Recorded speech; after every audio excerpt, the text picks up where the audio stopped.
Star Wars Celebration. Get to your feet, make some noise, and welcome your host, Ming-Na Wen!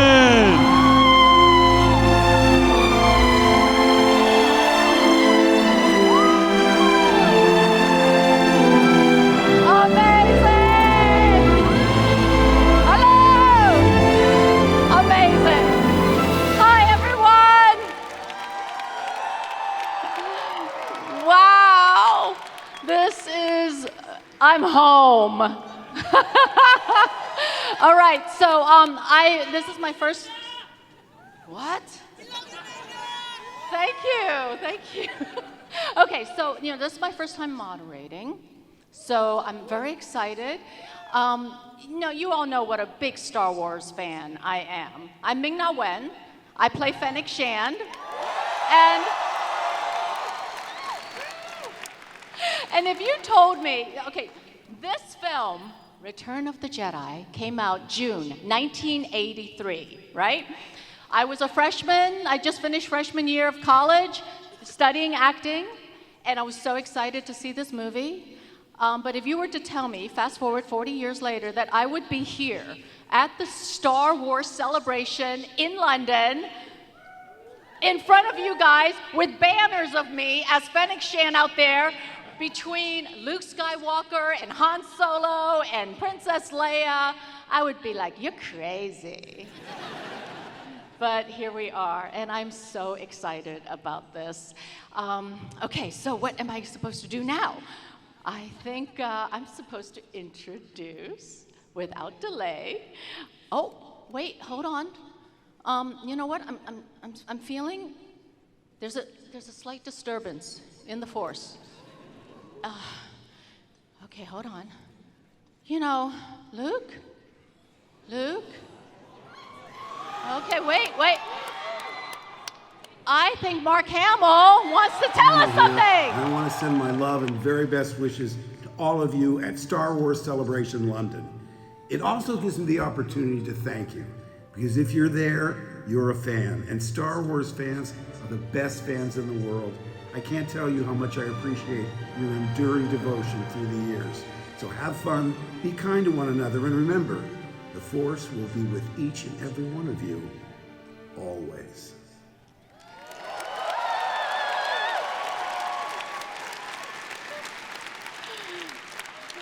Oh my goodness. All right, without further delay, because we only have an hour and we have so many amazing guests, I want to introduce Senior Vice President, Creative Innovative at Lucasfilm and ILM's Chief Creative Officer, Rob Bredow.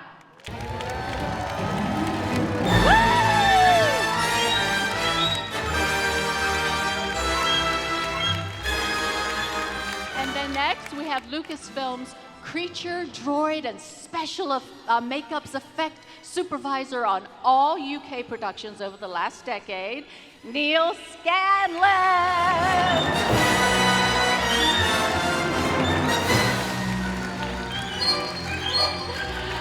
And of course, Vice President and Executive Creative Director of Lucasfilm, our very own Doug Chiang.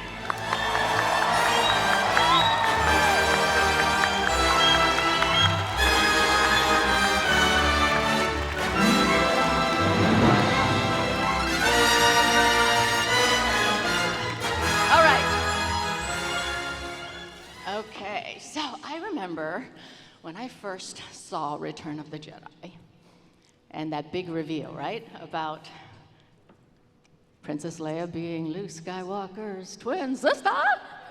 I want to ask you, all three of you, when you first saw Return of the Jedi, what was your first impression of it? And, whether it's characters or scenes or location, what stands out for you? You want me to start first? Sure. Yeah. Hi, hello everybody. I saw Return of the Jedi when I was a freshman at UCLA, and it was the most mind-blowing experience because by then I was already a Star Wars fan, and they were screening Return of the Jedi at the Westwood Theater 24 hours a day. So I remember being in line at 2 a.m. to watch the 6 a.m. show. And the amazing thing was the film just blew me away. I mean, the speeder bike chase it was ingrained into my brain. But the big takeaway for me was that I realized Star Wars is very expensive, because I remember seeing some early sort of concept work from Ralph McQuarrie of Jabba's Barge, and it was such a huge departure in style from what I had seen before from New Hope and Empire Strikes Back that I couldn't get my head around, well, how can this fit within the Star Wars universe? But then when I saw Return of the Jedi, it completely made sense, and that's when I realized George was thinking way outside the box. Each of these films have something new in there.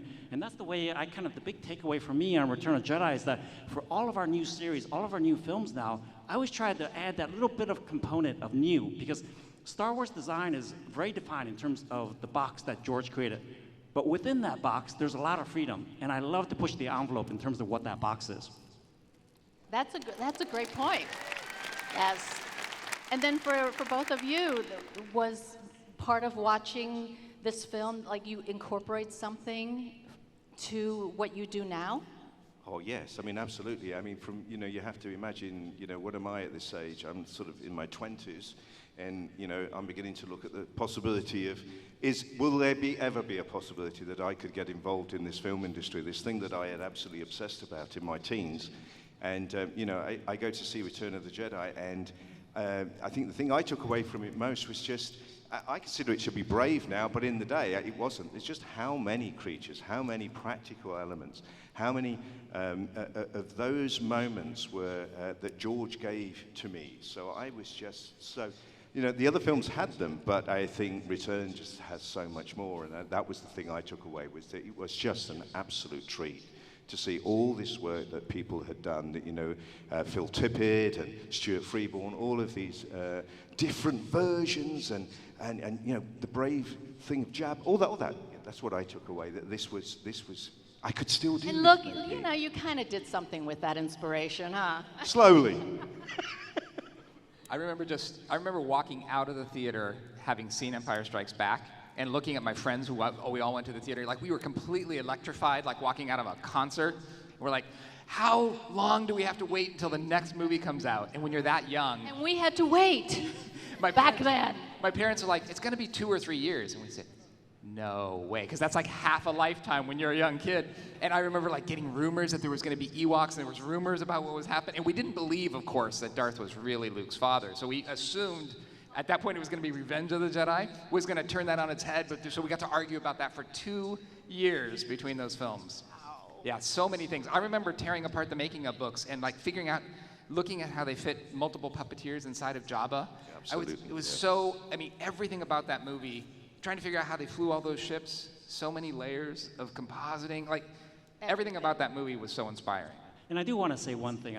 Since we're all here for Return of the Jedi, I'm sure you guys have heard the sad news just this week about the passing of Norman Reynolds. He was such an amazing production designer, and he established the look of Star Wars with John Barry, the original production designer. And his legacy has completely transformed me in terms of how I approach film design, because he really established the Star Wars look with John Barry and George Lucas. And for me, I think one of the biggest takeaways is that we're building upon these legends, and we're trying to sort of create create images that live up to their legacy. And for me, Norman Reynolds was a giant in the industry. As a production designer, he was somebody that I looked up to, and so, yeah, it was really quite sad this week. Yeah, it was definitely Absolutely. a loss Absolutely. for the Star Wars community and all the fans.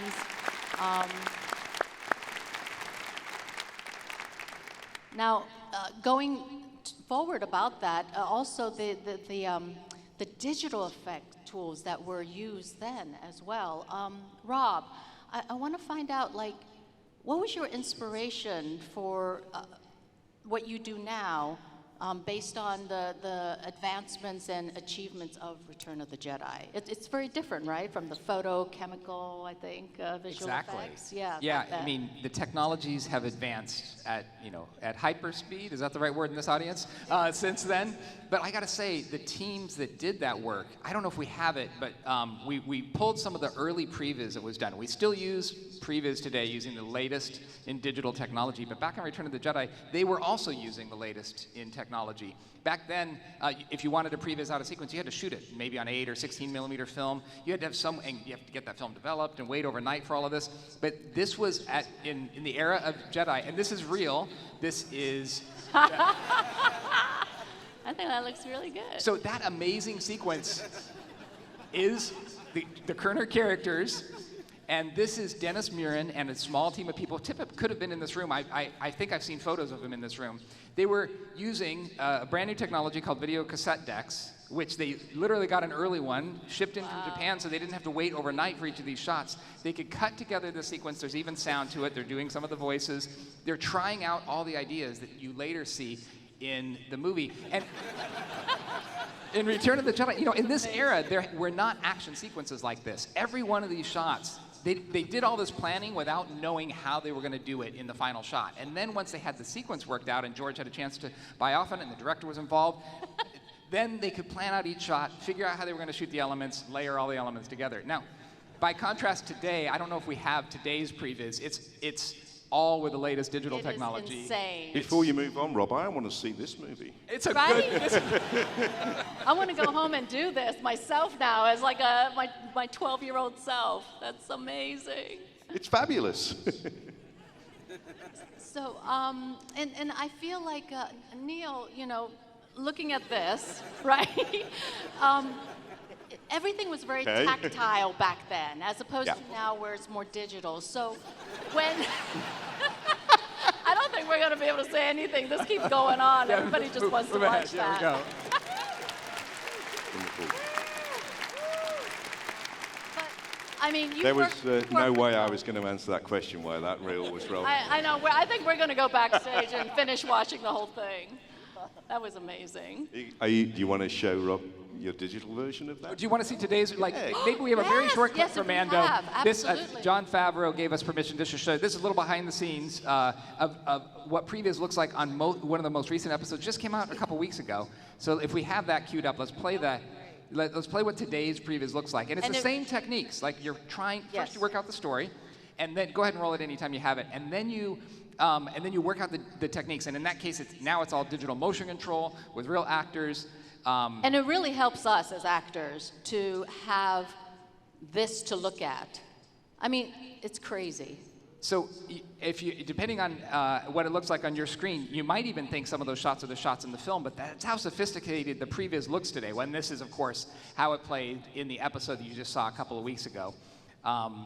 But the other clip there is the 4 quadrants that shows both the creative material that was bought off, which is the equivalent of the Kerner dolls that they did back on Jedi, but then also all the technical planning that goes into that.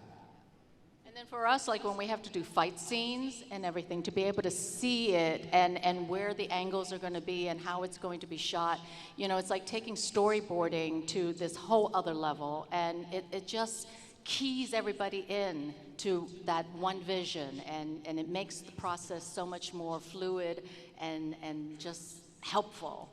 But it's a lot of work that goes into that. Although I still like the Barbie doll thing Yes. that we were watching before. It's still a good technique. But speaking of, you know, all this, Neil, when you were working like with Jim Henson's studio and Lucasfilm, they were 2 of the biggest shops that were working simultaneously to do Return of the Jedi. What was it that was helping to advance, you know, the art of puppetry and creature fabrication? Because I know I wrote on a bantha in the Book of Boba Fett, Yeah. and it was puppetry and mechanics, and I mean, it was a living, breathing animal to me. But how far has it gone? Well, I think, you know, one has to step back a little earlier than that to say the work of Ray Harryhausen, you know, which most of us here would consider to be the godfather of visual effects. We were all in some way, shape or form inspired by Ray. Absolutely, yeah. And you know, as we're coming into this period, you know, technology like it is with digital is beginning to move out of animation as being the primary form of putting a character onto the screen, and practical puppetry and all of those things are starting to happen. So the truth of the matter is we haven't got a, you know, I would imagine that people like Phil and as I say, Stuart and all those people, and ourselves, obviously I'm not here at this time, but I know the people that worked at this time, they hadn't got a clue what they were doing. I mean, it was, every day was a new day for them, and it was a new material. It was a time of invention. It was a time of learning from your mistakes. and a really innovative and really creative time.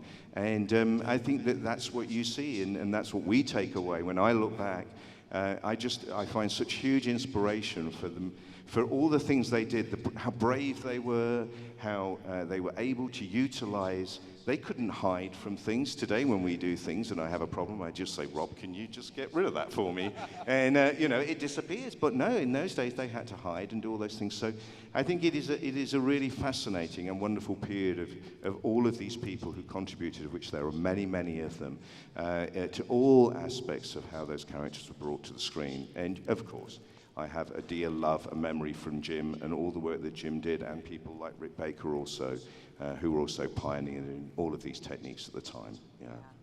And even to this day, right? We have our Grogu, but it's a practical, and I think it lends itself to that realism and a sense of having someone or something there that you can react to. It's both. It's great to have both, where you have the visual effects as well as the practical, and it just gives it content. Yeah, and I think it's something that is so unique in many ways and wonderful to the Star Wars stories, the film stories, is that the practical effects were, in a sense, the only way of doing them at the time, and that legacy has stayed, and we've thankfully held on to that, which I believe is something that we would want to do in the future, if you still want us to. And, we continue forward, making it a part of it. Thank you so much. Now, before all that can happen, we need the designs, right, Doug? And I remember collecting Ralph McQuarrie's books and all the beautiful designs, from Star Wars to Empire Strikes Back, and now I'm collecting your books and your beautiful designs. I'm just wondering, like, Jabba the Hutt was this character that went through many, many versions before George Lucas said, okay, that's the one. For you, what is the experience like to create these Star Wars creatures and then coming to that one moment where you're like, yes, this is the final image of this character or this creature? No, I mean, for designs, we do so many designs. I mean, literally hundreds, if not thousands, before they're approved. And for character design, it's really tricky. And this is something that I learned from George when I worked with him on the prequels. And it started with The Return of the Jedi, where Phil Tippett would actually sculpt these characters. And we literally approached creature design like casting for actors, because we're trying to capture personalities. And like George, I remember he said for Jabba, model it after Sidney Greenstreet from Casablanca. And that became the character archetype for that. And so when we design now for all of our characters, like, for the prequels, we had a whole lineup on our Friday reviews where we had these little character types. And sometimes we weren't given enough information in terms of what the character was going to be, but we just kind of threw out ideas. And George would come in and literally look across the lineup as if they're 3D headshots and say, oh, this would be a great sidekick, this would be a great villain, and this would be the hero. And if he didn't have names, at that time, he would actually give them names right there on the spot. I mean, that's where George was brilliant with that. And I'm finding the similar process now with Jon Favreau, where we'll pitch ideas for characters, and he'll have a very specific actor in mind, like say, let's model it after this person, and we'll try to see if we can capture that essence in a creature form. The only difference was that for Grogu, he didn't have a character in mind. He actually had an animal. He said, make it like a puppy dog.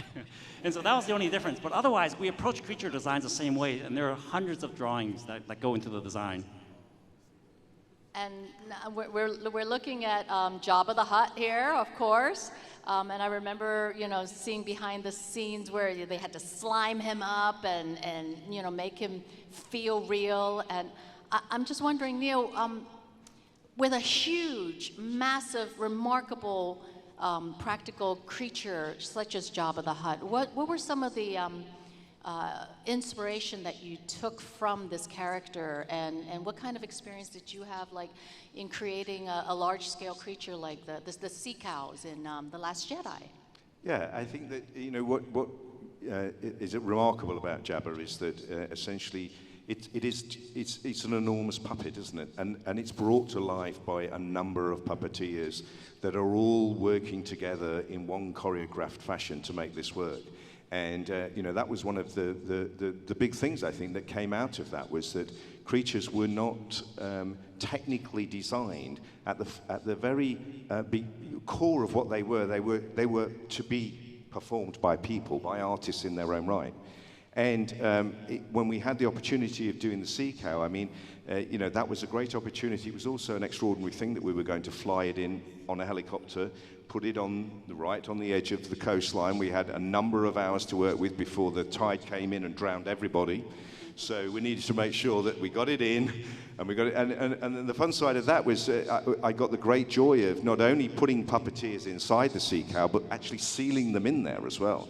They were in there to stay. Cool. That is cool because I'm sure it was cold and it's heavy. They went Yeah. in through the top of the neck then folded down, and we sealed the neck up, and that's it. They had biscuits and all kinds of things to keep them happy. Are they still in there, Neil? Are they still in there? We really wanted to do that. We wanted to just shout cut and literally all just leave. And no. So, the inspiration is exactly the same thing. Whether it's a small character that's on your hand or whether it's a large character, it really won't live unless I think some form of it or a substantial amount of it is performed by a human being, an artist. Yeah. And that's not to take away from, robots and animatronics essentially as being a performable entity, but there's a soul that we as a species bring to something, and that's really important to that art, isn't it? And then to be able to design because I remember, all our puppeteers were so incredible and they had to be so agile and they were in awkward positions a lot of times for hours on end. And, you have to try to design it where they can work with it for those hours and be able to still give it that life. And it's a lot of technical things that go into making it workable. Yeah, I think, one of the things I always say to people is if you just want to get a sensation of what that's like, if you try and hold your hand up for any period of time, just put something in your hand and hold it there, you'll very quickly realize just how physical even hand puppetry is. So, these people are physical performers who are also actors, who are also artists all in their right. So it's it's a wonderful job to do. It's an incredible job, yeah.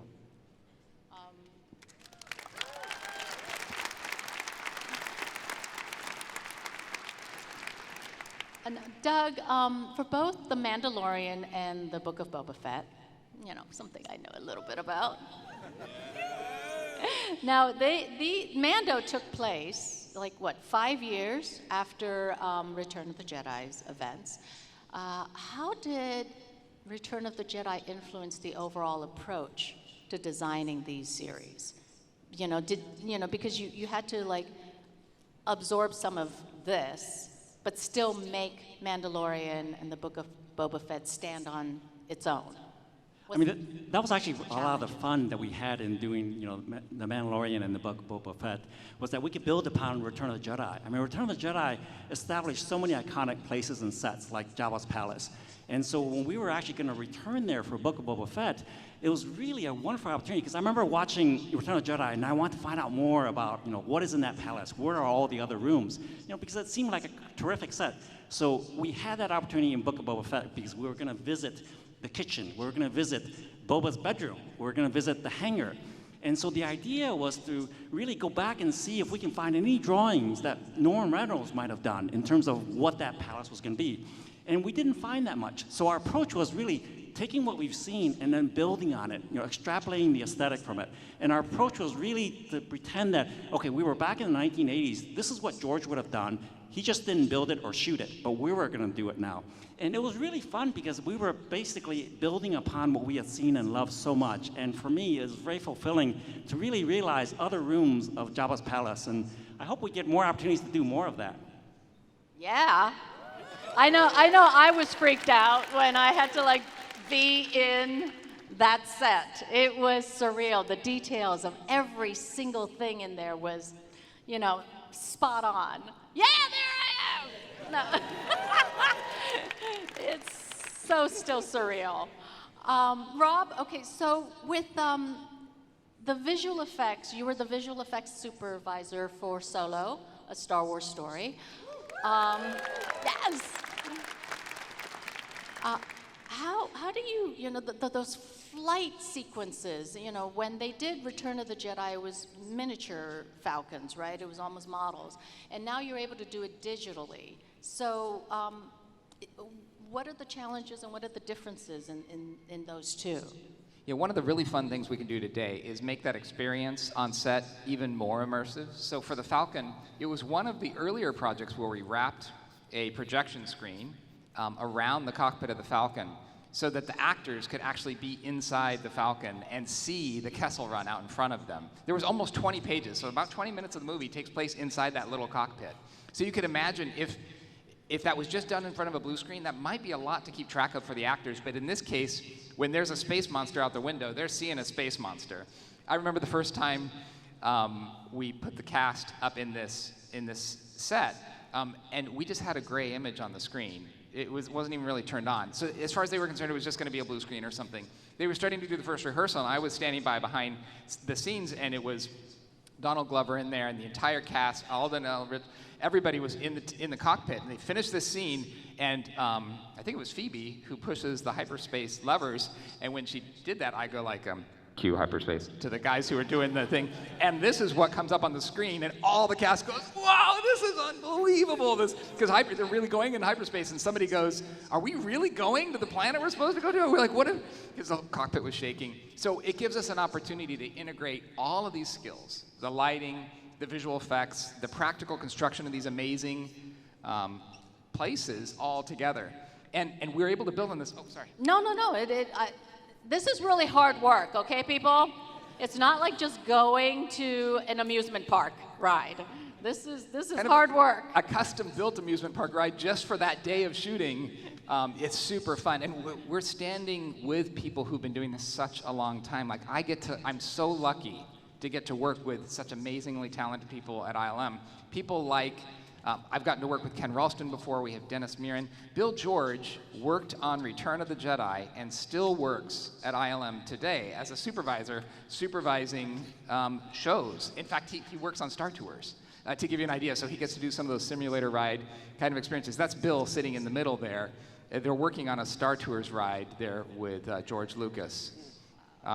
Just absolutely incredible. So that design sensibility, Bill George is a model maker, is a supervisor, has all of these skills, and he and Dennis Muren and others can teach us the tricks that were working back then that are still applicable today, and then we can build on those with today's latest technology and artistic experiments. Amazing.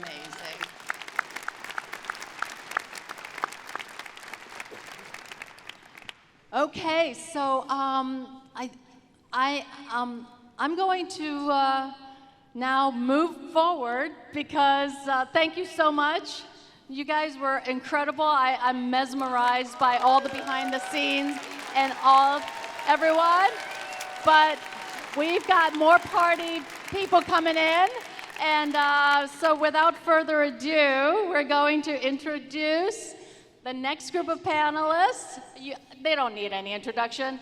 Please welcome Anthony Daniels of C-3PO. Woo!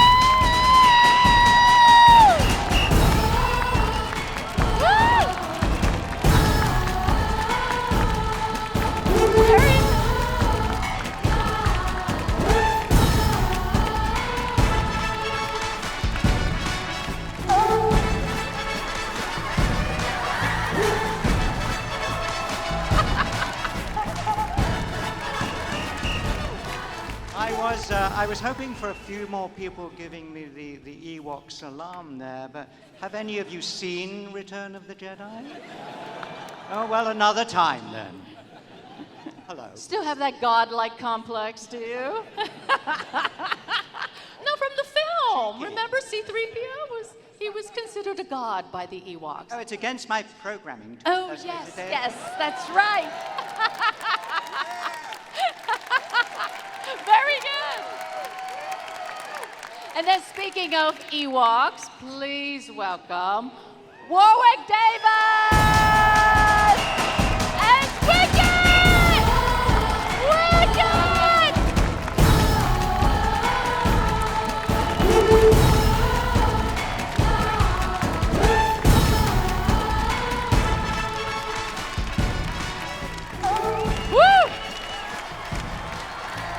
I am so, okay.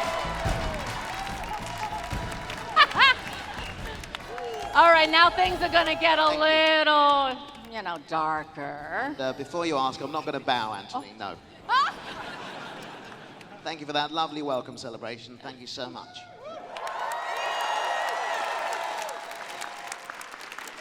All right, well, all this struggle couldn't be without this next gentleman who plays the incredible Dark Force Palpatine, Ian McDermott. Woo! Yes!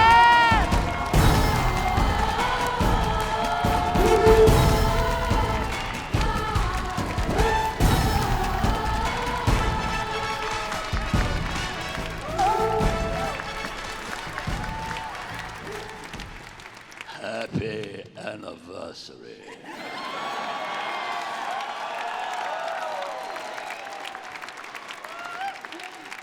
And last but not least,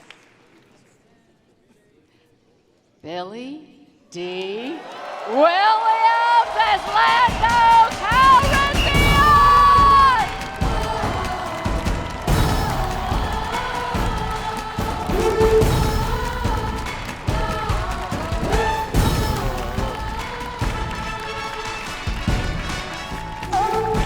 Thank you.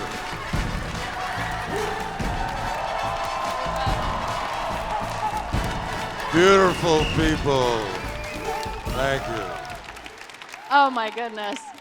Okay, whew. I'm gonna try to not totally geek out here. Here we go. I'm going to, right, these days when we go to work, we don't have to go to the desert. Tatooine comes to us. But your first day of shooting Return of the Jedi, and this is for Anthony and Billy D. You were there, and apparently there was a sandstorm, a massive sandstorm the first day of shooting Return of the Jedi. I was just wondering if you can tell us a little bit about that first day, what you recall. How was it, Anthony, to work in that costume? In that environment? I think you're talking about in stage 2 at Elstree. Is that one? Perhaps. Yeah. Yes. Do you remember this? They filled a sound stage. The Millennium Falcon was there, and they filled the sound stage with sand, and that's it. And huge dustbinfuls of sand and fuller's earth and muck and everything, and big propellers that sucked it up into the air. And they shouted action, and they started the fans, and from that moment, nobody could see or hear anything, and everybody was just bumping into the scenery because it wasn't around. And of course, it took days to clear the place up after. That was sand everywhere in the canteen, all around the studio and whatever, and you never saw it. It was cut. Was it cut? Wow. Show business. Was it tough to be in that costume, or has it evolved since the first Star Wars? Well, Neil would know very well that for various reasons, I mustn't go into that. There are people listening. It's the first costume was made in 1976 by a terrific crew. It was made out of fiberglass and plastic and aluminum and me. Look at those sneakers. And it was remarkable because after 6 months I said, can I rehearse in it? And they said, no, it has to go to Tunisia to be on set. And I saw it 2 weeks later. And for the first time, and many of you will have heard, it took 2 hours to get into this suit. And I was there for the rest of the day. And it was pretty bad. But, I stuck with it for 40-something years. Yes. So it bears its marks, but it's improved over time. And as you were saying, you need to make things for the actors, the puppeteers particularly, to be able to do all that kind of thing and be comfortable. And you do a great job, I know. So thanks to everybody behind the scenes of that costume.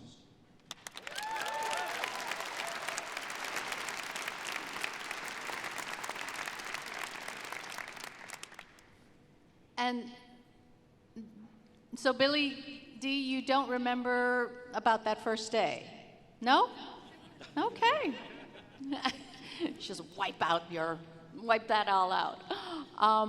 Well, Anthony, just to continue with your experience with Return of the Jedi, when you were in the Redwood Forest, you had an opportunity to work with Warwick as an 11-year-old at the time.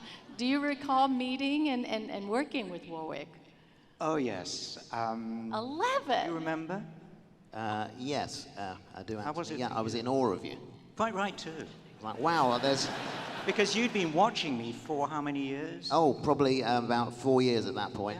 I didn't realise there was something soft and squidgy inside. It was amazing. It was. Trouble is, most of the Ewoks did, I have to say, look the same. You know, their strange eyes. They were meant to be animated, weren't they, originally? Animatronic eyes, that didn't happen. But you stuck out for two reasons. You were the tiniest Ewok, and you were the only person who actually animated your face. And if we can get a close-up now, because the only thing you could do, not the eyes, do you know where we're going with this? Okay, can we go into a close-up here of Warwick? I don't know, but... Okay, so the only bit of Wicket that still lives is this bit. There was my actual tongue I could get through between the teeth, which actually, as Anthony says, brought the face to life. You tried that with 3PO, didn't it? I did. Freaked everyone out. Didn't go so well.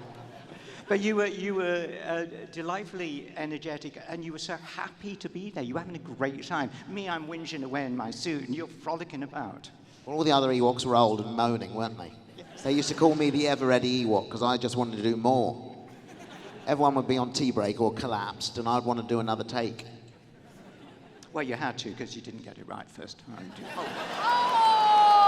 Here we go, here we go. Anthony, he was 11. What an amazing... I mean, you were a big Star Wars fan even back then. I was, yeah. I remember, like a lot of people here, lining up to see Star Wars and missing that showing, getting to the front of the line and close the door, waited for 2 hours and went to see the next showing. And at that point, realised that, you know, movie making had been changed forever because this had a huge impact on me as a kid. I went home and told my mum the entire story, which actually took longer than the movie itself. Yeah, but at that point I was 7. I didn't know when I was 11 I'd have a chance to join that kind of whole adventure as a boy. Nowadays, youngsters among the audience, you know, you play video games to live out your characters on the screen, but I was able to do it for real. Battling stormtroopers, you could never have so much fun as an 11-year-old. It was amazing. Oh, look at me. Oh, look at you right there. Amazing. So there you can see my dad to the right of me there with the Blue Harvest shirt on. Now, Blue Harvest was the kind of name given to the production so that we didn't get fans like yourselves snooping around the set. It was horror beyond imagination. But we also had another fake title, didn't we? Revenge of the Jedi. Absolutely, yeah, yeah. I mean, horror beyond imagination was inspired by you, I think. They talked to me and said, what was it like to meet Anthony? And that's what I said. I can imagine a lot. People were totally not fooled. There we were in Yuma, Arizona, and everybody was wearing Blue Harvest stuff and so on, and in the Redwood Forest where we were. And, you know, people would come up, they'd be seeing the set from a distance, and they would come to the wire and say, you know, how come is there a gold robot in a horror movie? It's a Star Wars film, isn't it? And yeah, we weren't fooled at all, but it made great memorabilia, didn't it?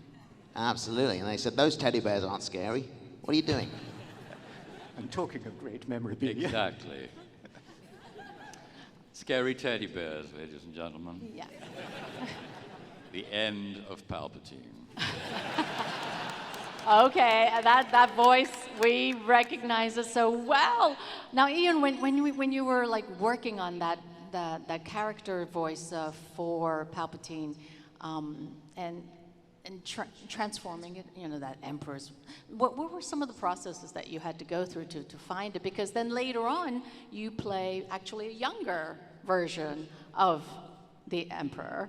Yes. You know, I mean, you were Palpatine and then this, you know. So I know, between the two, how did you balance? It's incredibly confusing. going. Because I was just a kid when I was playing this 120-year-old, more or less. And then I went back to being my own age, which was really terrifying, in the prequels.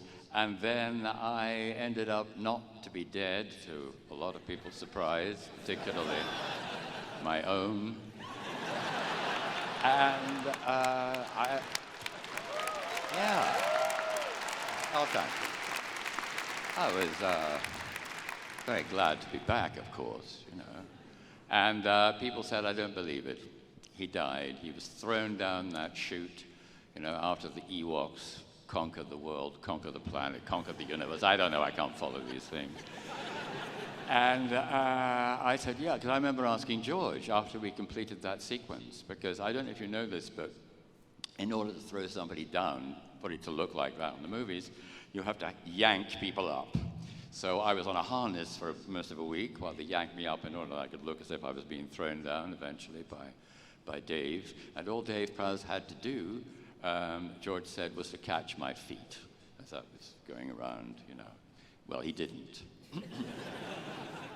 But it was fun. It was great fun. And the voice, to answer your question, sort of came out of the horrible face. As Nick Dudman slowly created this monster, I thought, well, he looks disgusting. He should sound disgusting. So I sort of went into that, you know. To put it crudely, it was initially, anyway, a voice on the vomit. Oh, nice. And you know what I mean, just there. And one of my gradually favorite, mellowed. my favorite thing is, could you do it the cackle? Oh, that. The evil cackle. Is Well, it possible? Somebody's got to say something amusing. Over to you, Anthony. No, you don't really. We love to tease each other. Here we go.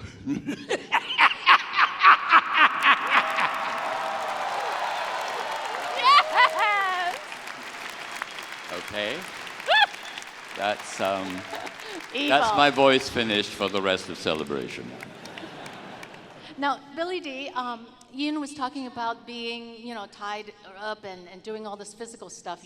When you were playing Lando Calrissian, the suave, you know, just, well, I guess he was the administrator of Cloud City. I'm wondering, what was it like, though, when you came back to do Return of the Jedi and you had to hang upside down during the Sarlacc scene where you were being, you know, you were on that for a while, and then you were like, you know, sliding down and being like all that physicality of what you had to do in that scene. Was it difficult? Did you love it? Do you remember? I hated it every moment.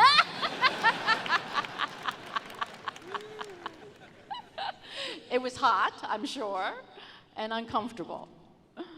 So. Very uncomfortable.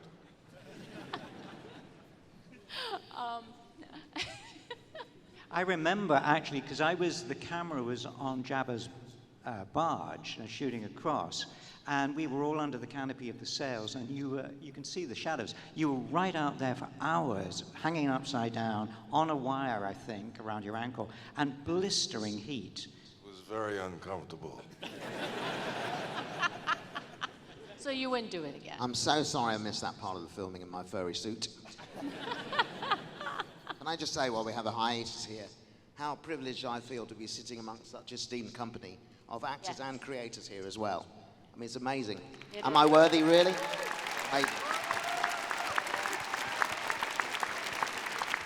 Well, I think we are very pleased to be sitting, even though you played an Ewok, with you. Thank you, Ian. Thank you. But to be absolutely correct here, you said, as I was waiting a long time in the wings to come on, along with Ian, who had to sit down eventually. We were out there. So I listened to you talking about the difference between digital. One of the differences between a digital character and something that's puppeteered. And basically, I was puppeteering 3PO, and you have had many, many puppeteered creatures, and you have done most of them, haven't you? Yes. They're all the same when you're yeah, anyway. But the difference is that with a human inside, now many digital artists are brilliant at creating fake humanity, but only when you have a soul in there do you get something actually visceral and something that we as humans do feel an animal quality within there. So I love the fact that you honor the puppeteers who are generally sweating away behind the mask. Well done. Love your work, Rob. Love your work, though. Thank you. You're Okay. so right. That combination of that human performance with the physical performance, with the physical puppeting and the digital. Look, we can do things that we couldn't do before, and you're so right to highlight the talented artists. Sometimes hundreds or thousands of them behind the scenes getting every frame. You know right. what, though, Rob? I mean, I think, you know, I sense a real atmosphere. I think you can come back with a bit of a one on that, can't you? In defense of the digital artists. No, it's no. Just a very simple Something thing. witty that and digital down-putting. artist did for me at ILM on the last movie. Eventually, the C-3PO panties got I was going to say a bit stiff, and that suddenly came totally not what I meant. The You heard it here, Anthony gets stiff in the suit. Can it cope? As you once asked me, do you remember saying to me at one of these celebrations, so Anthony, when you put on the suit, does everything go like stiff? Do you remember saying that? I didn't mean to say it. Honestly, I wasn't looking for a laugh. It was but Freudian slip. one of the things that happened was I couldn't do some of the scenes with the whole pants on, so I wore a sort of the top gold bit, and then ILM digitally stitched in the pants, as it were, so I could climb up mountains and run through the desert. I'm hugely grateful.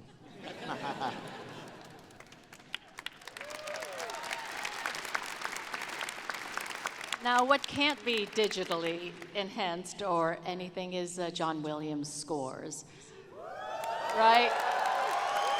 And John Williams, he of course adds in so much to the films. And Ian, supposedly you actually watched him in scoring the film at one point. Can you tell us a bit about that memory? Yeah, it was at the Abbey Road Studios in London, famous for many recordings of great orchestras and great rock and pop groups. The Beatles used to record there. And George said, come along and watch us put the music on. And there was the enormous and enormously wonderful London Symphony Orchestra and London Symphony Chorus, and this is a lot of people. And John standing in the middle, conducting with a screen and doing tiny bits, little excerpts from the movie at a time.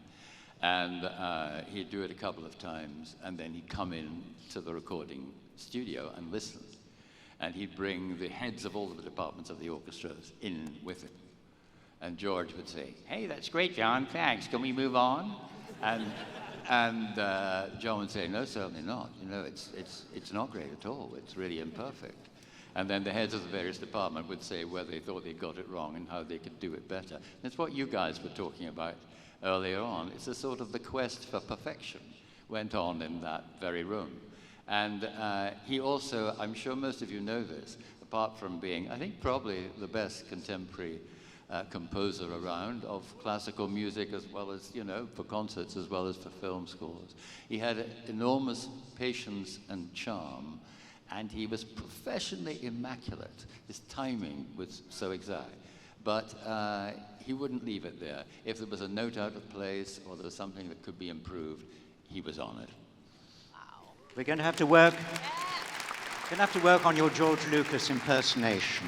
Sorry? We're going to have to work on your impersonation. Yes, I know. I just generalized American. I apologize to all the general Americans, especially you, Billy D. Now, Billy D, there's got to be one story of you enjoying shooting something in Star Wars. Anything? Not really. Come on. Well, I think you're keeping it all secret because actually Billy D. Williams is going to have a book that will come out soon. What's the title of the book, Billy? It's my autobiography.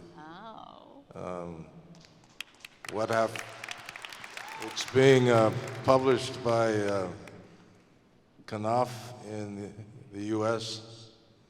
and out here in the U.K., Hodder and Stroughton. Is it how you pronounce it? Stroughton. Yeah. and it's called What Have We Here? Nice.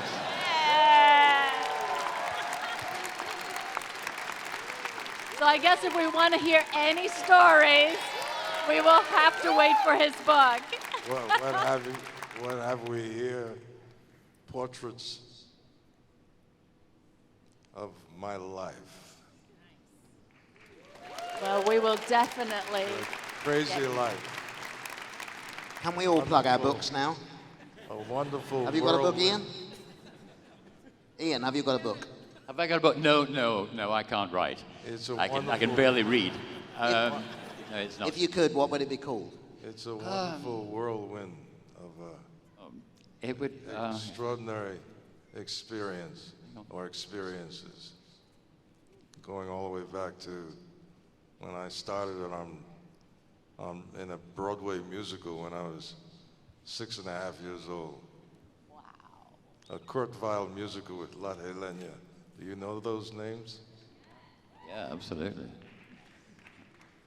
Well, it was a lot of fun. That's great. That's wonderful. Well, we look forward to it. Congratulations on getting a book, and now Billy D is also an author. Anthony, Return of the Jedi was the conclusion of the original trilogy, and we all know that you've had many more performances as C-3PO in your future, but at the time, did you ever think you were going to play C-3PO again?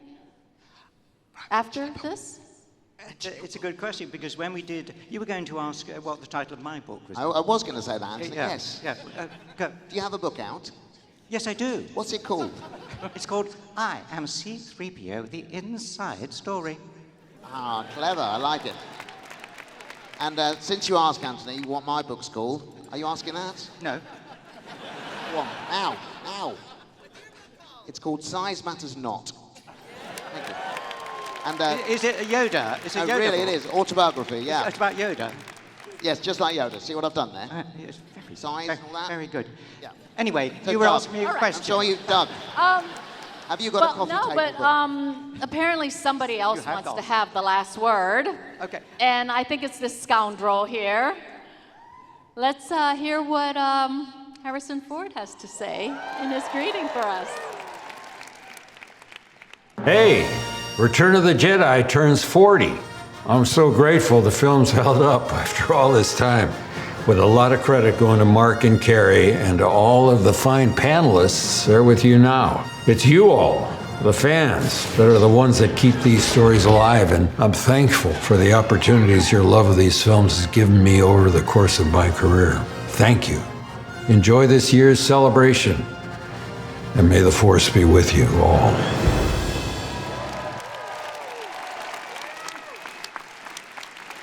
Okay, well, can we just give a huge round of applause to our esteemed panelists? Woo!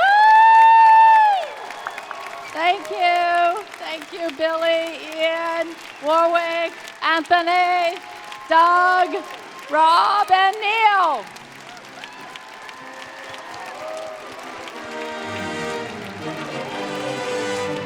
Happy 40th.